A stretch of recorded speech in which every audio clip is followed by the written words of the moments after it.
C'est Apolline Matin. Expliquez-nous. 7h57, expliquez-nous, Fabien Randria Narisoa, pourquoi les dérives sectaires augmentent, les mouvements sectaires qui surfent sur la crise sanitaire. Une note de la Miviludes, c'est la mission interministérielle de vigilance et de lutte contre les dérives sectaires, dresse un état des lieux des nouvelles tendances. Le marché est en plein boom. Bienvenue au pays des survivalistes, crudivoristes et autres respirianistes. Le grand enseignement de ce rapport, c'est la start-upisation des sectes. Démoder l'usine à Bobard façon Temple du Soleil et le porte-à-porte des témoins de Jéhovah. L'heure est aux structures de moins de 50 personnes.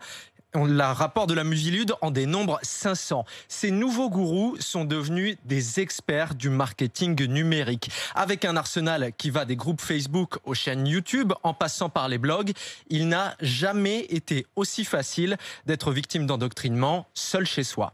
Le rapport, il explique aussi que la santé et le bien-être sont devenus les thèmes porteurs. En 2020, ces sujets représentent 40% des 3000 signalements pour dérives sectaires.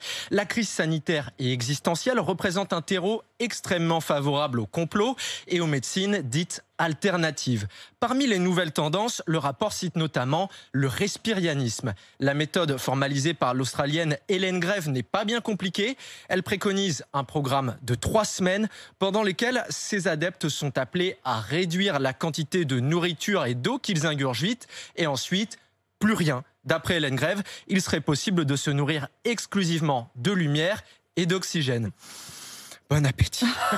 Évidemment, ne faites pas ça chez vous. Le respirianisme a déjà entraîné une dizaine de décès à l'étranger.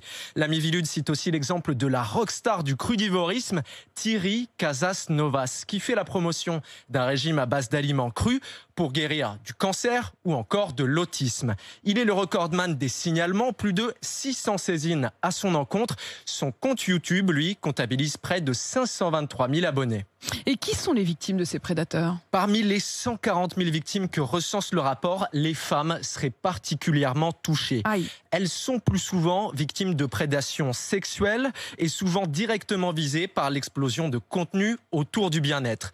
Tous les territoires ne sont pas égaux face à la menace. Les départements ruraux sont les plus exposés aux dérives sectaires. D'une part, à cause de la désertification médicale qui pousse plus facilement à tenter des médecines alternatives et tout simplement parce qu'on n'y est plus à l'abri des regards pour y développer une activité suspecte. Sans surprise, quand les parents tombent sous l'emprise d'un gourou, les enfants suivent. 90 000 mineurs sont concernés par des risques psychologiques et physiques. C'est le cas des 150 signalements en 2020 pour des pratiques d'exorcisme qui s'apparentent à de la torture. Merci beaucoup Fabien. Et évidemment, toutes ces dérives sectaires, elles sont en plus extrêmement lucratives. C'est un sacré business.